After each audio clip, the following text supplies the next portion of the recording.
Welcome back to all my viewers on my YouTube channel. Just wait for our bright future. Session ਸ਼ੁਰੂ ਕਰਨ ਤੋਂ ਪਹਿਲਾਂ ਸਾਰੇ ਬੱਚਿਆਂ ਨੂੰ ਮੈਂ ਇੱਕ ਵਾਰ ਫਿਰ ਤੋਂ ਯਾਦ ਕਰਾਉਣਾ ਚਾਹੂੰਗਾ ਵੀ ਅੱਜ ਇਸ ਵਾਰ ਜਿਹੜੀ ਨਿਊ ਵੀਡੀਓ ਹੈ ਉਹ ਬੇਸਡ ਹੈ ਸੈਕੰਡ ਟਰਮੀਨਲ ਐਗਜ਼ਾਮ ਜਿਹੜਾ ਸੈਸ਼ਨ ਹੁਣ ਜਿਹੜਾ ਸਟਾਰਟ ਹੋਣ ਜਾ ਰਿਹਾ ਵਾ ਪੰਜਾਬ ਸਕੂਲ ਐਜੂਕੇਸ਼ਨ ਬੋਰਡ ਦੁਆਰਾ। ਅੱਜ ਅਸੀਂ ਉਸ ਦੇ ਸਿਲੇਬਸ ਬਾਰੇ ਡਿਸਕਸ ਕਰੂੰਗਾ ਤੇ ਸਾਰਿਆਂ ਤੋਂ ਮਾਫੀ ਵੀ ਮੰਗਣਾ ਚਾਹੁੰਦਾ ਕਿ ਮੈਂ ਜਿਹੜੇ ਹੁਣ ਸੈਸ਼ਨ ਨੇ ਹੁਣ ਰੈਗੂਲਰ ਬੇਸਿਸ ਤੇ ਬਣਾਉਂਗਾ। ਕਾਫੀ ਗੈਪ ਪੈ ਗਿਆ ਸੀ ਇਸ ਦੇ ਵਿੱਚ, ਬਟ ਹੁਣ ਜਿਹੜੇ ਆਪਣੇ ਸੈਸ਼ਨ ਹੋਣਗੇ ਉਹ ਰੈਗੂਲਰ ਬੇਸਿਸ ਤੇ ਹੋਣਗੇ ਤੇ ਅਸੀਂ ਸਾਰੀਆਂ ਚੀਜ਼ਾਂ ਇਹਦੇ ਵਿੱਚ ਡਿਸਕਸ ਕਰਾਂਗੇ। ਵਿਦਆਊਟ ਟਾਈਮ ਵੇਸਟਿੰਗ ਦੇ ਨਾਲ ਆਪਾਂ ਜਿਹੜਾ ਸੈਸ਼ਨ ਆ ਉਹਨੂੰ ਸ਼ੁਰੂ ਕਰਦੇ ਹਾਂ। ਦੇਖੋ ਫਸਟ ਹੈਗਾ ਵਾ ਮੇਰੇ ਕੋਲ ਇੰਗਲਿਸ਼ ਦਾ ਸੈਸ਼ਨ, ਜਿਹਦੇ ਵਿੱਚ ਇੰਗਲਿਸ਼ ਦੇ ਟੌਪਿਕ ਦੇ ਵਿੱਚ ਕਿਹੜੀਆਂ ਚੀਜ਼ਾਂ ਆਉਣਗੀਆਂ ਸੈਕੰਡ ਟਰਮ ਦੇ ਵਿੱਚ ਅਕੋਰਡਿੰਗ ਟੂ ਸਿਚੁਏਸ਼ਨ। ਤਾਂ ਇਹਦੇ ਵਿੱਚ ਦੱਸਿਆ ਗਿਆ ਇੱਕ ਤੁਹਾਨੂੰ ਰੀਡਿੰਗ ਕੰਪਰੀਹੈਂਸ਼ਨ ਆਏਗਾ, ਜਿਹੜਾ ਕਿ ਕੋਈ ਵੀ ਤੁਹਾਨੂੰ ਪੁੱਛਿਆ ਜਾ ਸਕਦਾ ਤੇ ਕਿਸੇ ਵੀ ਟਾਈਪ ਦੇ ਕੁਐਸਚਨਸ ਪੁੱਛੇ ਜਾ ਸਕਦੇ। ਉਹਦੇ ਵਿੱਚ ਕੋਈ ਐਕਸਟਰਾ ਤੁਹਾਨੂੰ ਕੁਝ ਵੀ ਦੱਸਣ ਦੀ ਲੋੜ ਨਹੀਂ ਹੋਏਗੀ ਤੇ ਉਹਦੇ ਵਿੱਚ ਅਨਸੀਨ ਪੈਸੇਜ ਦਾ ਮਤਲਬ ਵੀ ਕੁਝ ਵੀ ਪੁੱਛਿਆ ਜਾ ਸਕਦਾ। ਉਸ ਤੋਂ ਬਾਅਦ ਇੰਗਲਿਸ਼ ਦੇ ਜਿਹੜੀ ਕੰਪੈਨੀਅਨ ਆ ਉਹਦੇ ਵਿੱਚੋਂ ਤੁਹਾਨੂੰ ਆ ਰਿਹਾ ਵਾ 7th chapter the Punjab a glimpse, 9th chapter charger of the for love and then 10th safety while driving ਤੇ ਲਾਸਟ ਹੈ ਮਾਰਕੋ ਪੋਲੋ। ਤੇ ਇਹ ਜਿਹੜੇ ਲੈਸਨ ਨੇ ਇਹ ਤੁਹਾਨੂੰ ਆਉਣਗੇ। ਉਸ ਤੋਂ ਇਲਾਵਾ ਵੀ ਸਾਡੇ ਕੋਲ ਕੀ ਨੇ, ਦੋ ਪੋਇਮਸ ਜਿਹੜੀਆਂ ਨੇ ਉਹ ਸਾਡੇ ਸਿਲੇਬਸ ਦੇ ਵਿੱਚ ਇਨਕਲੂਡ ਕੀਤੀਆਂ ਗਈਆਂ ਨੇ ਇਸ ਟਰਮਸ ਦੇ ਵਿੱਚ, we who love books and fourth one is my dear soldier. ਤੇ ਇਹ ਦੋ ਪੋਇਮਸ ਜਿਹੜੀਆਂ ਨੇ ਉਹ ਐਡ ਕੀਤੀਆਂ ਗਈਆਂ। ਇਸ ਤੋਂ ਬਾਅਦ ਟਰਾਂਸਲੇਸ਼ਨ ਜਿਹੜੀ ਆ 140 ਤੋਂ ਲੈ ਕੇ 180 ਤੱਕ ਜਿਹੜੀਆਂ ਨੇ ਉਹ ਸਾਡੇ ਸਿਲੇਬਸ ਦੇ ਵਿੱਚ ਨੇ। ਵੋਕੈਬਲਰੀ ਪਾਰਟ ਜਿਹੜਾ ਮੈਂਸ਼ਨ ਕੀਤਾ ਗਿਆ ਹੋਊਗਾ ਚੈਪਟਰਸ ਦੇ ਵਿੱਚ ਐਂਡ ਦੇ ਵਿੱਚ, ਤੇ ਉਹ ਸਾਰੇ ਕਰਨੇ ਆ। ਉਸ ਤੋਂ ਬਾਅਦ ਰਾਈਟਿੰਗ ਸੈਸ਼ਨ ਦੇ ਵਿੱਚ ਸਾਨੂੰ ਜਿਹੜੇ ਨੇ 4 ਐਸੇ ਇਸ ਵਾਰ ਮੈਂਸ਼ਨ ਕੀਤੇ ਗਏ ਨੇ। 4 ਐਸੇ ਜਿਹੜੇ ਨੇ ਉਹ ਤੁਹਾਨੂੰ ਆਉਣਗੇ। A school picnic, our school library, an Indian farmer, a little brothers of a story, charge for love. ਇਹ ਜਿਹੜੀ ਆ ਇਹ ਤੁਹਾਨੂੰ ਜਿਹੜੇ ਪੈਰਾਗ੍ਰਾਫਸ ਨੇ ਉਹ ਤੁਹਾਡੇ ਇਸ ਵਾਰ ਪੇਪਰ ਦੇ ਵਿੱਚ ਆਉਣਗੇ। ਉਸ ਤੋਂ ਇਲਾਵਾ 2 ਸਟੋਰੀਆਂ ਜਿਹੜੀਆਂ ਨੇ ਉਹ ਵੀ ਇਨਕਲੂਡ ਕੀਤੀਆਂ ਗਈਆਂ ਤੁਹਾਡੇ ਸਿਲੇਬਸ ਦੇ ਵਿੱਚ, destiny of a donkey, then the a money lender and his purse. ਤਾਂ ਇਹ ਜਿਹੜੇ ਨੇ ਟੌਪਿਕ ਜਿਹੜੇ ਨੇ ਸਾਨੂੰ ਆਪਣੇ ਚੈਪਟਰ ਦੇ ਵਿੱਚ ਮੈਂਸ਼ਨ ਹੋਣਗੇ ਤੇ ਇਹ ਤੁਹਾਨੂੰ ਕਰਾਏ ਜਾਣਗੇ। ਉਸ ਤੋਂ ਬਾਅਦ ਨਿਊਜ਼ਪੇਪਰ ਹੈਡਲਾਈਨਸ ਜਿਹੜੀਆਂ ਨੇ ਉਹ ਵੀ ਤੁਹਾਨੂੰ ਰਿਸੋਰਸਿਸ ਦੇ ਵਿੱਚ ਮਿਲਣਗੀਆਂ ਤੇ ਉਹ ਵੀ ਤੁਸੀਂ ਕਰਨੀਆਂ ਨੇ। ਉਸ ਤੋਂ ਇਲਾਵਾ ਤੁਹਾਨੂੰ ਡਾਇਲੋਗ ਰਾਈਟਿੰਗ ਜਿਹੜਾ ਕਿ ਇੱਕ ਨਿਊ ਟੌਪਿਕ ਆ, ਜਿਹਦੇ ਵਿੱਚ ਤੁਹਾਨੂੰ ਡਾਇਲੋਗ ਰਾਈਟਿੰਗ ਕਰਨੇ ਸਿਖਾਏ ਜਾਣਗੇ। ਇਹਦੇ ਵਿੱਚ ਹੈ inviting to their friends for a dinner and declining their invitation. ਇਹ ਦੋ ਜਿਹੜੇ ਡਾਇਲੋਗ ਰਾਈਟਿੰਗਸ ਨੇ ਉਹ ਤੁਹਾਡੇ ਤੋਂ ਇਸ ਵਾਰ ਪੁੱਛੇ ਜਾਣਗੇ। ਉਸ ਤੋਂ ਇਲਾਵਾ ਜਿਹੜਾ ਲੈਟਰ ਪਾਰਟਸ ਦੇ ਵਿੱਚ ਆ ਚੁੱਕਿਆ ਵਾ, ਫਸਟ ਹੈਗਾ ਲੈਟਰ ਤੁਸੀਂ ਰਾਈਟ ਕਰਨਾ ਤੁਹਾਡੇ ਯੰਗਰ ਬ੍ਰਦਰ ਨੂੰ ਕੰਗ੍ਰੈਚੁਲੇਟ ਕਰਨਾ ਉਹਦੀ ਬ੍ਰਿਲੀਅੰਟ ਸਕਸੈਸ ਦੇ ਲਈ। ਉਸ ਤੋਂ ਸੈਕਿੰਡ ਹੈ ਵੀ ਤੁਸੀਂ ਆਪਣੇ ਫਰੈਂਡ ਨੂੰ ਟੈਲ ਕਰਨਾ ਵਾ about the animals and birds and also by the human beings was should trying to protect the birds and animals getting to the hunted by the approaches. ਵੀ ਸਾਨੂੰ ਕਿਸ ਤਰੀਕੇ ਨਾਲ ਬਚਾਉਣੇ ਚਾਹੀਦੇ ਆ ਇਸ ਬਾਰੇ ਵੀ ਸਾਨੂੰ ਦੱਸਣਾ ਚਾਹੀਦਾ ਵਾ। ਉਸ ਤੋਂ ਬਾਅਦ ਹੈ ਤੁਸੀਂ ਆਪਣੇ ਅੰਕਲ ਨੂੰ ਰਿਕੁਐਸਟ ਕਰਨੀ ਆ ਬਾਈਸਾਈਕਲ ਫॉर ਯੂਅਰ ਬਰਥਡੇ ਦੇ ਉੱਤੇ ਤੁਹਾਨੂੰ ਬਾਈਸਾਈਕਲ ਚਾਹੀਦਾ ਵਾ, ਉਹਦੀ ਰਿਕੁਐਸਟ ਕਰਨੀ ਆ ਤੁਸੀਂ ਆਪਣੇ ਅੰਕਲ ਨੂੰ।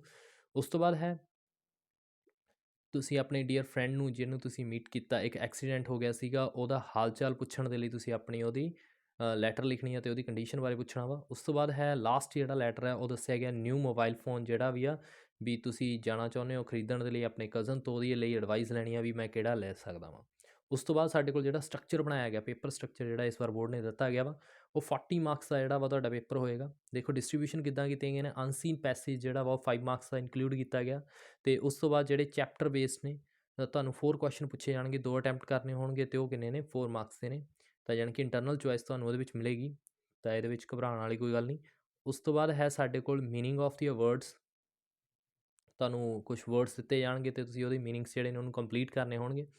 ਉਸ ਤੋਂ ਬਾਅਦ ਤੁਹਾਡੇ ਕੋਲ ਜਿਹੜੇ ਚੈਪਟਰ ਦੇ ਬੈਕ ਸਾਈਡ ਦੇ ਉੱਤੇ ਟਰੂ ਫਾਲਸ ਜਾਂ ਫਿਲਿੰਗ ਦੀਆਂ ਬਲੈਂਕਸ ਇੱਦਾਂ ਦੀ ਐਕਸਰਸਾਈਜ਼ ਆਉਣੀ, ਉਹ 2 ਮਾਰਕਸ ਦੇ ਵਿੱਚ ਆਉਣਗੀਆਂ। ਪੋਇਮਸ ਜਿਹੜੇ ਨੇ ਉਹ ਵੀ ਆਉਣਗੀਆਂ ਤੇ ਪੋਇਮ ਦੇ ਵਿੱਚ ਜਿਹੜੇ ਕੁਐਸਚਨਸ ਬੇਸਡ ਹੋਣਗੇ ਉਹ ਤਾਂ ਤੁਸੀਂ ਇੱਕ ਕਰਨਾ ਹੋਊਗਾ, ਕੋਈ 2 ਕੁਐਸਚਨ ਆਸਕ ਕੀਤੇ ਗਏ ਹੋਣਗੇ। ਉਸ ਤੋਂ ਬਾਅਦ ਕੋਈ ਸੈਂਟੈਂਸ ਬਣਾਉਣੇ ਹੋਣਗੇ, 4 ਵਰਡਸ ਦਿੱਤੇ ਗਏ ਹੋਣਗੇ ਤੇ ਉਹਨਾਂ ਦੇ ਸੈਂਟੈਂਸ ਜਿਹੜੇ ਨੇ ਉਹ ਬਣਾਉਣੇ ਹੋਣਗੇ। ਉਸ ਤੋਂ ਬਾਅਦ ਵੋਕੈਬਲਰੀ ਪਾਰਟ ਜਿਹੜਾ ਕਿ ਇੱਕ ਨਿਊ ਟੌਪਿਕ ਐਡ ਹੋਇਆ ਇਸ ਵਾਰ 8th ਕਲਾਸ ਦੇ ਸਿਲੇਬਸ ਦੇ ਵਿੱਚ, ਕੋਈ 2 ਚੀਜ਼ਾਂ ਅਟੈਂਪਟ ਕਰਨੀਆਂ ਹੋਣਗੀਆਂ, ਚਾਹੇ ਐਂਟੋਨੀਅਮ, ਸਾਈਨੋਨੀਅਮ, ਈਡੀਅਮਸ ਜਾਂ ਐਡਵਰਬਸ ਦੇ ਜਾਂ ਐਡਜੈਕਟਿਵ ਦੀ ਫਾਰਮੇਸ਼ਨ। ਇਹ ਤੁਸੀਂ ਜਿਹੜੇ 2 ਟੌਪਿਕਸ ਨੇ ਇਹਨਾਂ ਵਿੱਚੋਂ ਕੋਈ ਵੀ ਟੌਪਿਕ 2 ਜਿਹੜੇ ਨੇ ਉਹ ਕਰਨੇ ਹੋਣਗੇ। ਉਸ ਤੋਂ ਬਾਅਦ ਸਾਡੇ ਕੋਲ ਆਉਂਦਾ ਵਾ ਟਰਾਂਸਲੇਸ਼ਨ, ਜਿਹੜੀ ਕਿ ਪੰਜਾਬੀ ਟੂ ਇੰਗਲਿਸ਼, ਤੇ ਫਿਰ ਹੈ ਸਾਡੇ ਕੋਲ ਪੰਜਾਬੀ ਟੂ ਇੰਗਲਿਸ਼ ਤੇ ਇੰਗਲਿਸ਼ ਟੂ ਪੰਜਾਬੀ। ਇਹ 2 ਟੌਪਿਕਸ ਆਉਣਗੇ 2 ਮਾਰਕਸ ਦੇ ਇੰਟਰਨਲ ਚੋਇਸ ਦੇ ਬੇਸ ਦੇ ਉੱਤੇ।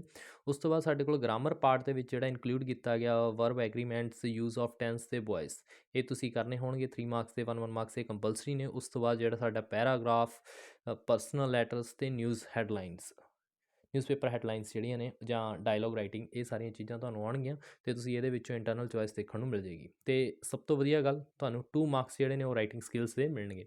ਇਸ ਤੋਂ ਬਾਅਦ ਜਿਹੜੀ ਸਾਡੇ ਪ੍ਰੈਕਟੀਕਲ ਵੀ ਹੋ ਰਿਹਾ ਇੰਗਲਿਸ਼ ਦਾ, ਤੁਹਾਨੂੰ ਪਤਾ ਹੋਣਾ ਚਾਹੀਦਾ ਬੱਚਿਆਂ ਨੂੰ ਵੀ ਇਸ ਵਾਰ ਰਾਈਟਿੰਗ, ਲਿਸਨਿੰਗ ਅਤੇ ਸਪੀਕਿੰਗ ਸਕਿੱਲਸ ਵੀ ਹੋਣਗੀਆਂ। 10 ਮਾਰਕਸ ਦਾ ਤੁਹਾਡਾ ਪ੍ਰੈਕਟੀਕਲ ਹੋਏਗਾ, 6 ਲਿਸਨਿੰਗ ਦੇ ਅਤੇ 4 ਜਿਹੜੇ ਨੇ ਸਪੀਕਿੰਗ ਦੇ ਮਾਰਕਸ ਜਿਹੜੇ ਨੇ ਉਹ ਇਸ ਵਾਰ ਇਨਕਲੂਡ ਕੀਤੇ ਗਏ ਨੇ ਪੰਜਾਬ ਸਕੂਲ ਐਜੂਕੇਸ਼ਨ ਬੋਰਡ ਦੇ ਨਾਲ।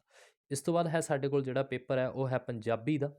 ਪੰਜਾਬੀ ਦੇ ਪੇਪਰ ਦੇ ਵਿੱਚ ਦੇਖੋ ਕੀ ਨਿਊ ਚੀਜ਼ ਆ, 50 ਨੰਬਰ ਦਾ ਇਹ ਪੇਪਰ ਹੋਏਗਾ। ਇਹਦੇ ਵਿੱਚੋਂ ਤੁਹਾਨੂੰ ਦੇਖੋ ਪਾਠਕ ਪੁਸਤਕ ਦੇ ਵਿੱਚੋਂ ਕੋਈ ਇੱਕ ਪੈਰਾ ਪੁੱਛਿਆ ਜਾਏਗਾ, ਜਿਹਨੂੰ ਆਪਾਂ ਕੰਪਰੀਹੈਂਸ਼ਨ ਕਹਿੰਦੇ ਹਾਂ, 5 ਮਾਰਕਸ ਦਾ ਉਹ ਹੋਏਗਾ। ਉਸ ਤੋਂ ਬਾਅਦ ਤੁਹਾਨੂੰ ਪਾਠ ਪੁਸਤਕ ਦੇ ਪੈਰੇ ਦੇ ਵਿੱਚੋਂ ਬਹੁਲਵੀ ਪ੍ਰਸ਼ਨ ਜਾਣੀ ਕਿ MCQ ਮਿਲਣਗੇ, 5 ਕੁਐਸਚਨ, ਜਾਣੀ ਕਿ ਉਹ ਵੀ ਤੁਹਾਨੂੰ ਇੱਕ ਪੈਰਾ ਬੇਸਡ ਹੋਏਗਾ। ਫਿਰ ਕਵਿਤਾਵਾਂ ਨੇ ਜਿਨ੍ਹਾਂ ਵਿੱਚੋਂ ਤੁਸੀਂ ਕਾਵ ਸਤਰਾਂ ਨੂੰ, ਭਾਵ ਨੂੰ ਸਪਸ਼ਟ ਕਰਨਾ, ਜਿਵੇਂ ਪ੍ਰਸੰਗ ਸਹਿਤ ਵਿਆਖਿਆ ਹੁੰਦੀ ਆ, ਉਹ ਵਾਲੀ ਚੀਜ਼ ਹੋਏਗੀ ਤੁਹਾਨੂੰ। ਫਿਰ ਕਿਸੇ 3 ਮੁਹਾਵਰਿਆਂ ਦੇ ਸ਼ਬਦ ਜਿਹੜੇ ਨੇ ਉਹ ਤੁਸੀਂ ਵਰਤ ਕੇ, ਜਾਣੀ ਕਿ ਉਹਦੇ ਮੁਹਾਵਰੇ ਦੇ ਵਿੱਚੋਂ ਵਾਕਾਂ ਵਿੱਚ ਵਰਤੋਂ ਬਦਲਣੇ ਆ। ਫਿਰ ਪਾਠ ਪੁਸਤਕ ਦੇ ਵਿੱਚੋਂ ਕੋਈ 5 ਪ੍ਰਸ਼ਨ ਪੁੱਛੇ ਜਾਣਗੇ, ਜਿਨ੍ਹਾਂ ਦੇ ਤੁਸੀਂ ਆਨਸਰ ਦੇਣੇ ਹੋਣੇ ਆ, 10 ਮਾਰਕਸ ਦੇ ਉਹ ਹੋਣਗੇ। ਫਿਰ ਕੋਈ ਵੀ 5 ਵਿਸ਼ਿਆਂ ਦੇ ਵਿੱਚੋਂ ਕਿਸੇ ਇੱਕ ਵਿਸ਼ੇ ਦੇ ਉੱਤੇ ਤੁਸੀਂ ਲੇਖ ਲਿਖਣਾ ਹੋਏਗਾ, ਐਸੇ ਰਾਈਟਿੰਗ। ਫਿਰ ਉਸ ਤੋਂ ਬਾਅਦ ਤੁਸੀਂ ਕੋਈ ਨਾ ਕੋਈ ਲੈਟਰ ਜਾਂ ਪੱਤਰ ਜਿਹੜਾ ਵਾ ਉਹ ਲਿਖਣਾ ਵਾ। ਉਸ ਤੋਂ ਬਾਅਦ ਡੱਬਿਆਂ ਦੇ ਵਿੱਚ ਦਿੱਤੇ ਗਏ ਸ਼ਬਦ ਦੇ ਵਿੱਚੋਂ 5 ਸਮਾਨਾਰਥਕ ਸ਼ਬਦ ਚੁਣੇ ਜਾਣਗੇ, ਉਹ ਤੁਸੀਂ ਉਹ ਦੱਸਣੇ ਹੋਣਗੇ। 8 ਵਿਰੋਧੀ ਸ਼ਬਦ ਆਉਣਗੇ, ਜਿਹਦੇ ਵਿੱਚੋਂ 5 ਸ਼ਬਦ ਨੂੰ ਤੁਹਾਨੂੰ ਕਿਹਾ ਜਾਏਗਾ ਕਰਨ ਦੇ ਲਈ। ਕੋਈ 8 ਸ਼ੁੱਧੀਆਂ ਦਿੱਤੀਆਂ ਹੋਣਗੀਆਂ, 5 ਸ਼ੁੱਧੀਆਂ ਕਰਨ ਦਿੱਤੀਆਂ ਜਾਣਗੀਆਂ। 2 ਨੰਬਰ ਜਿਹੜੇ ਨੇ ਉਹ ਰਾਈਟਿੰਗ ਦੇ ਮਿਲਣਗੇ ਅਤੇ ਟੋਟਲ ਮਾਰਕਸ ਜਿਹੜੇ ਨੇ ਉਹ 50 ਮਾਰਕਸ ਦਾ ਪੇਪਰ ਕੰਡਕਟ ਕੀਤਾ ਜਾਏਗਾ। ਉਸ ਤੋਂ ਬਾਅਦ ਸਾਡੇ ਕੋਲ ਮੈਥਾਮੈਟਿਕਸ ਦਾ ਪੇਪਰ ਆਉਂਦਾ ਵਾ, ਪਰ ਇੱਥੇ ਮੈਂ ਤੁਹਾਡੇ ਬੱਚਿਆਂ ਤੋਂ ਸੌਰੀ ਵੀ ਮੰਗਣਾ ਚਾਹੂੰਗਾ, ਕਿਉਂਕਿ ਪੰਜਾਬ ਸਕੂਲ ਐਜੂਕੇਸ਼ਨ ਬੋਰਡ ਨੇ ਜਿਹੜਾ ਵਾ ਉਹ ਜਿਹੜਾ ਪੇਪਰ ਆ, ਜਾਂ ਤੁਸੀਂ ਪੇਪਰ ਪੈਟਰਨ ਲਗਾ ਲਓ ਜਾਂ ਤੁਸੀਂ ਲਗਾ ਲਓ ਸਿਲੇਬਸ, ਇਹ ਸਾਰਾ ਜਿਹੜਾ ਵਾ ਪੰਜਾਬੀ ਦੇ ਵਿੱਚ ਅਪਲੋਡ ਕੀਤਾ ਵਾ। ਮੈਂ ਨੈਕਸਟ ਵੀਡੀਓ ਦੇ ਵਿੱਚ ਇਹਦੀ ਇੰਗਲਿਸ਼ ਦੇ ਵਿੱਚ ਅਪਲੋਡ ਕਰ ਦੂੰਗਾ। ਇਹਦੇ ਵਿੱਚ ਦੇਖੋ ਪਹਿਲਾ ਹੈਗਾ ਇੱਕ ਚੱਲ ਵਾਲੀ ਰੇਖਾ ਸਮਕਰੀਨ, ਫਿਰ ਪ੍ਰਯੋਗਿਕ ਜਿਮਾਂਤਮਤੀ ਅਤੇ ਅੰਕੜਿਆਂ ਦਾ ਪ੍ਰਬੰਧਨ, ਠੋਸ ਆਕਾਰ ਦਾ ਚਿੱਤਰਨ ਜਾਂ ਖੇਤਰ ਮਿਤੀ, ਸਿੱਧਾ ਅਤੇ ਪੁੱਠਾ ਸਮਾਨ ਅਨੁਪਾਤ ਜਾਂ ਗ੍ਰਾਫ ਸੰਬੰਧੀ ਜਾਣਕਾਰੀ। ਇਹ ਸਾਰੇ ਜਿਹੜੇ ਨੇ 8th ਕਲਾਸ ਦੇ ਟੌਪਿਕ ਜਿਹੜੇ ਇਨਕਲੂਡ ਕੀਤੇ ਜਾਣਗੇ। ਆ ਦੇਖਿਆ ਜਾ ਰਿਹਾ ਵਾ ਤੁਹਾਨੂੰ 6 ਮਾਰਕਸ ਦਾ ਕੁਐਸਚਨ ਕਿਹਦੇ ਵਿੱਚੋਂ ਆਏਗਾ, ਅੰਕੜਿਆਂ ਦੇ ਵਿੱਚੋਂ ਆਏਗਾ, ਅਤੇ 8 ਮਾਰਕਸ ਦਾ ਇਹਦੇ ਵਿੱਚੋਂ ਪੇਪਰ ਆ ਰਿਹਾ, ਅਤੇ 8 ਮਾਰਕਸ ਦਾ ਪੇਪਰ ਆ ਰਿਹਾ ਵਾ ਰੇਖਾ ਮਿਤੀ, ਖੇਤਰ ਮਿਤੀ ਦੇ ਵਿੱਚੋਂ। ਤਾਂ ਇਸ ਤਰੀਕੇ ਨਾਲ ਤੁਹਾਡੇ ਮਾਰਕਸ ਡਿਸਟਰੀਬਿਊਸ਼ਨ ਕੀਤੀ ਗਈ ਹੈ। ਕਿੰਨੇ ਮਾਰਕਸ ਦਾ ਹੋਏਗਾ, 40 ਮਾਰਕਸ ਦਾ ਪੇਪਰ ਕੰਡਕਟ ਕੀਤਾ ਜਾਏਗਾ। ਉਸ ਤੋਂ ਬਾਅਦ ਸਾਡੇ ਕੋਲ ਆ ਰਿਹਾ ਵਾ SST, ਅਤੇ ਇਹਦਾ ਵੀ ਪੇਪਰ ਜਿਹੜਾ ਵਾ ਉਹ ਤੁਹਾਨੂੰ ਮੈਂ ਦੱਸਦਾ ਵੀ ਇਹ ਤੁਹਾਡਾ ਜਿਹੜਾ ਪੇਪਰ ਆ ਉਹ ਤੁਹਾਨੂੰ ਦਿੱਤਾ ਜਾਏਗਾ, ਪੰਜਾਬੀ ਦੇ ਵਿੱਚ ਦਿੱਤਾ ਹੋਇਆ ਵਾ। ਟਰਾਈ ਕਰੂੰਗਾ ਵੀ ਤੁਹਾਨੂੰ ਥੋੜ੍ਹੇ ਬਹੁਤੇ ਜਿਹੜੇ ਟਰਾਂਸਲੇਸ਼ਨ ਆ ਉਹ ਇੱਥੇ ਹੀ ਦੱਸ ਸਕਾਂ, ਜਿਵੇਂ ਫਸਟ ਤੀਜਾ ਲੈਸਨ, ਵੈਸੇ ਦੇ ਲੈਸਨ ਬੇਸ ਦਿੱਤੇ ਗਏ ਨੇ, ਤੁਹਾਨੂੰ ਕੁਝ ਖਾਸ ਪ੍ਰੋਬਲਮ ਨਹੀਂ ਹੋਏਗੀ। ਦੇਖੋ ਮੈਕਸੀਮਮ ਜਿਹੜੇ ਪੇਪਰ ਆ ਉਹ ਕਿੰਨੇ ਮਾਰਕਸ ਦਾ ਦਿੱਤਾ ਗਿਆ ਵਾ, 3 ਮਾਰਕਸ ਦਾ ਕੁਐਸਚਨ ਆਏਗਾ, 2 ਮਾਰਕਸ ਦਾ, 1 ਮਾਰਕਸ ਦਾ, ਅਤੇ 1 ਨੰਬਰ ਜਿਹੜਾ ਵਾ ਉਹ ਮੈਪ ਦੇ ਵਿੱਚੋਂ ਲਿਆ ਜਾਏਗਾ, ਜਿਹਦੇ ਵਿੱਚੋਂ ਤੁਹਾਡਾ 3rd ਚੈਪਟਰ ਆਏਗਾ, 4th 5th ਇਹ ਹੈ ਜੋਗ੍ਰਾਫੀ ਪਾਰਟ ਦੇ ਵਿੱਚੋਂ। ਦੈਨ ਫਿਰ ਉਸ ਦੇ ਵਿੱਚੋਂ 13th ਵੀ ਆਏਗਾ, 14th 15th ਅਤੇ 16 ਇਹ ਜੋਗ੍ਰਾਫੀ ਪਾਰਟ ਦੇ ਜਿਹੜੇ ਟੌਪਿਕ ਸੀਗੇ ਇਨਕਲੂਡ ਕੀਤੇ ਗਏ ਨੇ। ਉਸ ਤੋਂ ਬਾਅਦ ਜਿਹੜਾ ਵਾ ਹਿਸਟਰੀ ਪਾਰਟ ਜਿਹੜੀ ਆਉਂਦੀ ਆ, ਉਹਦੇ ਵਿੱਚ ਦੇਖੋ ਤੁਹਾਨੂੰ ਕਿਹੜੇ ਕਿਹੜੇ ਚੈਪਟਰ ਪੁੱਛੇ ਗਏ ਨੇ, 17th 18th 19th ਅਤੇ 20th ਇਹ ਸਾਰੇ ਜਿਹੜੇ ਨੇ ਤੁਹਾਡੇ ਹਿਸਟਰੀ ਦਾ ਪਾਰਟ ਜਿਹੜਾ ਵਾ ਉਹ ਇਨਕਲੂਡ ਕੀਤਾ ਗਿਆ ਵਾ। ਉਸ ਤੋਂ ਬਾਅਦ ਜਿਹੜਾ ਸਾਡੇ ਕੋਲ ਟੌਪਿਕ ਆ ਰਿਹਾ ਵਾ ਉਹ ਹੈ ਸਿਵਿਕਸ 24 25 26 ਇਹ ਤੁਹਾਨੂੰ ਪੇਪਰ ਆਏਗਾ। ਕਿੰਨੇ ਮਾਰਕਸ ਆਏਗਾ, 40 ਮਾਰਕਸ ਦਾ ਪੇਪਰ ਕੰਡਕਟ ਕੀਤਾ ਜਾਏਗਾ। ਉਸ ਤੋਂ ਬਾਅਦ ਜਿਹੜਾ ਹੈ ਸਾਡੇ ਕੋਲ ਸਾਇੰਸ ਦੇ ਜਿਹੜੇ ਟੌਪਿਕਸ ਨੇ ਉਹ ਮੈਂ ਤੁਹਾਨੂੰ ਹੁਣ ਇੱਥੇ ਐਕਸਪਲੇਨ ਕਰ ਰਿਹਾ, ਦੇਖੋ ਕਿੱਦਾਂ ਦੇ ਦਿੱਤੇ ਗਏ ਨੇ।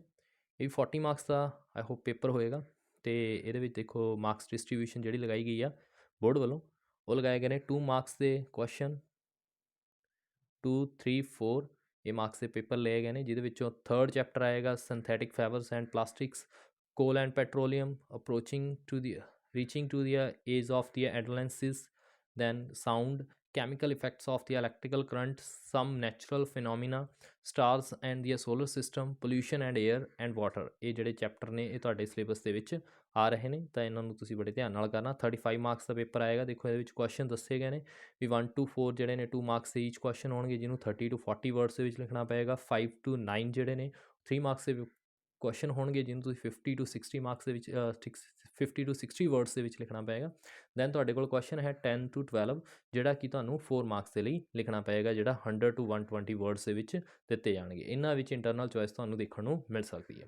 ਉਸ ਤੋਂ ਬਾਅਦ ਹੈ ਹਿੰਦੀ ਦਾ ਜਿਹੜਾ ਪੇਪਰ ਹੈ, ਯਾਨੀ ਕਿ ਲੈਂਗੁਏਜ ਜਿਹੜੀਆਂ ਨੇ ਜ਼ਿਆਦਾਤਰ 50 ਮਾਰਕਸ ਦਾ ਪੇਪਰ ਆ ਰਿਹਾ ਉਹਨਾਂ ਵਿੱਚੋਂ, ਤਾਂ ਇਹਦੇ ਵਿੱਚੋਂ ਵੀ 50 ਮਾਰਕਸ ਦਾ ਪੇਪਰ ਆ ਰਿਹਾ। ਦੇਖੋ ਹਿੰਦੀ ਦੇ ਵਿੱਚ ਕਿਆ ਕਿਆ ਆ ਰਿਹਾ ਹੈ, ਇਹਦੇ ਵਿੱਚ ਦੱਸਿਆ ਗਿਆ पाठ्य पुस्तक में पाठ 11 से 20 जो अंकलित किए गए हैं कविता भाग में से ये सरलार्थिक शब्द जो हैं पाठ्य पुस्तक 11 से 20 में से ये सारे आपसे आस्क किए जाएंगे। उसके बाद भाववाचक संज्ञा, निर्माण और संबंध बोधिक योजक, ये सारे जिनके ਜਿਨ੍ਹਾਂ ਦੇ ਪੇਜ ਨੰਬਰ ਦਿੱਤੇ ਗਏ ਨੇ ਉੱਥੇ ਤੱਕ ਤੁਸੀਂ ਕਰਨੇ ਹੋਣਗੇ। ਉਸ ਤੋਂ ਬਾਅਦ ਸਾਡੇ ਕੋਲ ਹੈ ਲੇਖ ਰਚਨਾ ਤੇ ਦਿੱਤੇ ਗਏ ਨੇ ਜਿਵੇਂ औपचारिक पत्र, जैसे स्कूल में पीने के पानी की संविधान प्रबंधी मुख्य अध्यापिका को प्रार्थना पत्र, स्कूल छोड़ने के लिए छुट्टियां वाले दिन में स्कूल की क्रीड़ा कक्षा यानी कि ग्राउंड प्ले ग्राउंड के विच क्रिकेट मैच का अनुमान करने के लिए, जहाँ अपने गांव के सरपंच को स्कूल के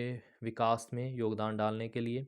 उसके बाद जो है जैसे दूसरे गैर औपचारिक या अन्य औपचारिक, इसमें है चाचा जी के द्वारा जन्मदिन पर भेजे गए पत्र के उपहार के लिए, मित्र के जन्मदिन के लिए बधाई देते हुए, या मित्र को स्कूल में गणतंत्र दिवस के बारे में बताते हुए, बहन के सम्मिलित होने के लिए मित्र को प्रमाण पत्र। तो ये कुछ प्रमाण पत्र जो हैं।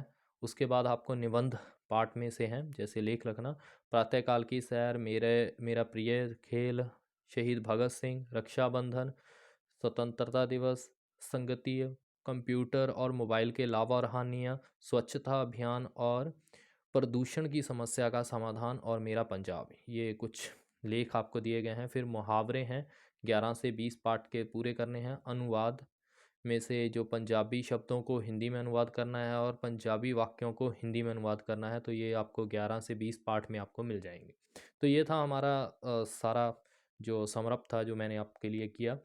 तो ਇਹਦੇ ਵਿੱਚ ਅਸੀਂ ਸਾਰਾ ਕੁਝ ਪੜ੍ਹਿਆ, ਜਿਹਦੇ ਵਿੱਚ 5 ਜਿਹੜੇ ਚੈਪਟਰਸ ਨੇ ਉਹਨਾਂ ਨੂੰ ਇਨਕਲੂਡ ਕੀਤਾ ਗਿਆ, ਅਤੇ ਸਾਰਿਆਂ ਮੈਂ ਤੁਹਾਨੂੰ ਦਿਖਾਇਆ ਗਿਆ ਵੀ ਸਾਰੇ 8th ਕਲਾਸ ਦਾ ਪੂਰਾ ਸਿਲੇਬਸ ਅਤੇ ਪਲੱਸ ਉਹਦਾ ਪੇਪਰ ਸਟਰਕਚਰ ਨੂੰ ਇਨਕਲੂਡ ਕੀਤਾ ਗਿਆ। ਨੈਕਸਟ ਵੀਡੀਓ ਦੇ ਵਿੱਚ ਅਸੀਂ ਦੋ ਪੇਪਰ ਜਿਹੜੇ ਡਿਜ਼ਾਈਨ ਕੀਤੇ ਗਏ ਨੇ ਪੰਜਾਬ ਸਕੂਲ ਐਜੂਕੇਸ਼ਨ ਬੋਰਡ ਦੁਆਰਾ, ਉਹਦੇ ਬਾਰੇ ਡਿਸਕਸ ਕਰਾਂਗੇ ਅਤੇ ਟਰਾਈ ਕਰਾਂਗੇ ਉਹਨਾਂ ਨੂੰ ਸੋਲਵ ਕਰਨ ਦੀ, ਅਤੇ ਜ਼ਿਆਦਾ ਤੋਂ ਜ਼ਿਆਦਾ ਤੁਹਾਨੂੰ ਓਵਰਵਿਊ ਦੇਣ ਦੇ ਲਈ। ਅਤੇ ਵਾਂਸ ਅਗੇਨ ਮੈਂ ਤੁਹਾਨੂੰ ਫਿਰ ਤੋਂ ਸੌਰੀ ਮੰਗਦਾ, ਅਤੇ ਹੁਣ ਮੈਂ ਜਿਹੜੇ ਆਪਣੇ ਸੈਸ਼ਨ ਨੇ ਉਹ ਰੈਗੂਲਰ ਬੇਸਿਸ 'ਤੇ ਬਣਾਉਂਗਾ।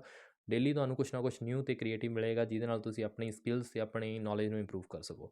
Thank you so much to supporting my channel. Just do it for bright future. Thanks a lot.